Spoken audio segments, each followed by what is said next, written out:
Hello friends, welcome to my channel and thanks for watching this video. So we have ended with one very interesting week on the Wall Street where the market is going nowhere instead of all the volatile news both from US and across the globe. So geopolitics and geoeconomics are at its top, and instead of that the market, yes, it's volatile but it is not going anywhere.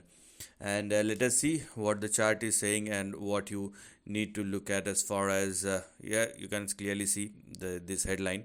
Okay, but we have to see how market is responding to it. I'm going to talk about the price and not about the reasons. Okay, so let's start analyzing the price chart, or let's start analyzing the first chart, starting with Dow Jones as usual. So here the indications are there that Dow Jones is going to move lower, but the problem is it turns out to be a volatile event. Yes, there is a possibility that it may move lower or you will see correction, but the problem is because the market is not moving, that's why you will rather see uh, the price chart of Dow Jones is actually trading in between a range. So unless it falls below the range or unless it expand beyond the range, we are not going to go beyond this range, starting with 41,727 as our support and 41,340 which is our stop loss, below which the downside will start once again, and we have 43,157 as our target or resistance. So rather it will be a range bound affair for Dow Jones unless it expand beyond these three levels. That's the least. Okay, but yes, there is a correction, but the problem is the index is going nowhere. Okay, so we have to talk about the price, and the price is going nowhere. That's the most important thing. Now let's talk about Nasdaq. Now Nasdaq is giving much clear signal when it comes to the price movement, and Nasdaq is looking for a near term correction because a kind of near term top has formed unless it surpasses the upper end of the range, and this is the range which I'm talking about as far as the near term correction is concerned. So unless Nasdaq surpass and sustain above 19,830, what we're going to look at will be 19,120 and 18,880. So this is the current range for Nasdaq, and Nasdaq, you can clearly see it is giving you much clear signal when it comes to the near term correction. I'm not going to extend the correction beyond a certain point unless we actually have one. So stay within these levels. Let us talk about S&P 500. It will obviously comply Nasdaq. Here we are. So S&P 500 is indicating the similar kind of things where we have a near term top. As we can clearly see, we have a near term top, and unless S&P 500 surpass and sustain above 6064 or 6065, we cannot have any kind of upside.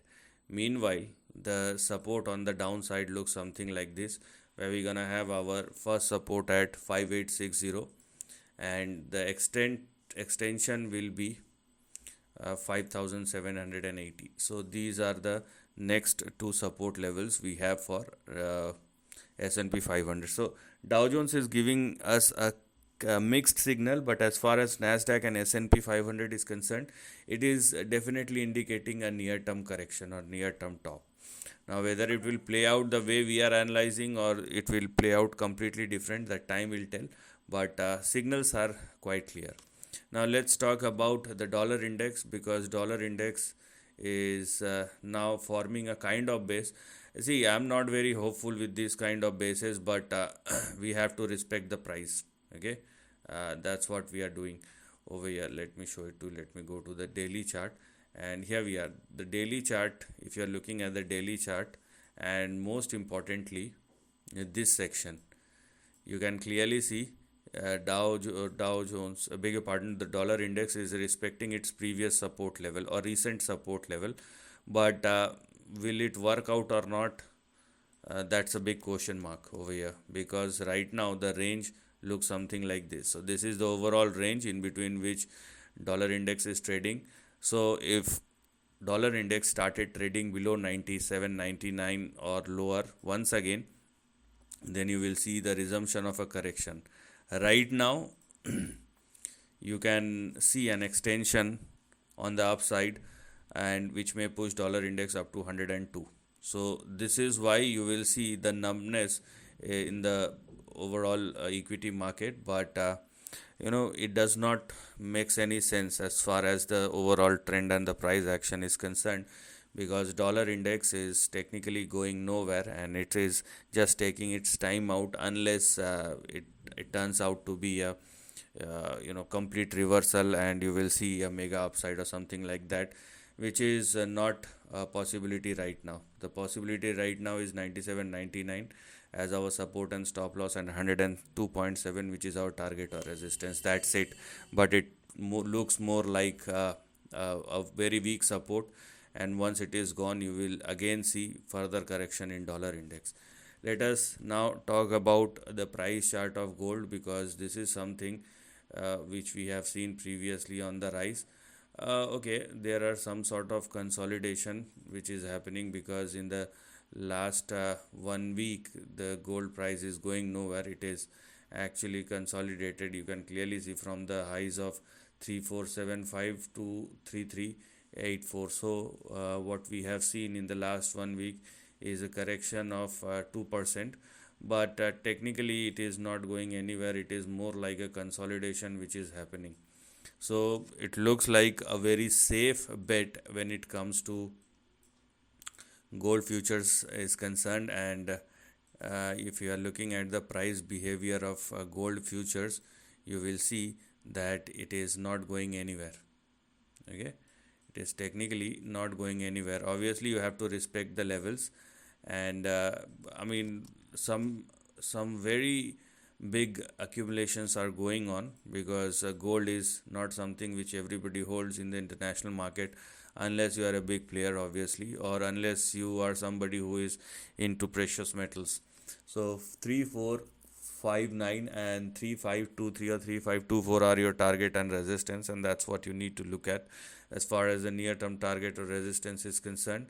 Meanwhile, for the near term, you have your stop loss at 3295, below which you will see further correction as far as the price chart of gold futures is concerned. So there is a consolidation which has been going on, but it's a positive consolidation, because the gold price is not going lower, and if it does not, then sooner or later you will definitely see an upside moving forward.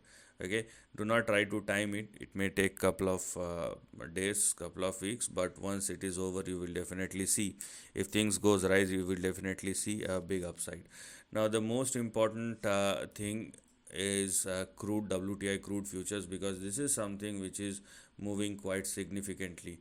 I mean, how significantly? This is the move which we have seen, but is that enough? That is the big question. I mean, as far as the current price behavior is concerned, yes, no doubt, no doubt that the WTI futures started moving higher with the sharp rise, but it is not showing enough momentum, I would say, because there is a restriction right now for WTI crude futures, and these four levels, unless it expand beyond this range, there is no point thinking or going beyond this range, because we are not talking about a stock. Okay, so we have 66 and 64 which is our support and stop loss, and we have 77.99 or 78 and 80.8 as far as our target or resistance. So there is no point going beyond 80.8 unless we have a breakout. Meanwhile, 66 and 64 are your big support levels, and when it falls below 64 you will again see the resumption of a downside. So things turns volatile across the market, as we have seen across the chart. You name it, be it gold, be it WTI crude, be it dollar index, be it equity market indices, all have their own way. So market turns volatile. So let's give this market some time before you started jumping into it. Let find its feet first, and once you have some clear signal, then you can probably enter or re-enter into the market once again. So this is the end of the video. Thanks for watching.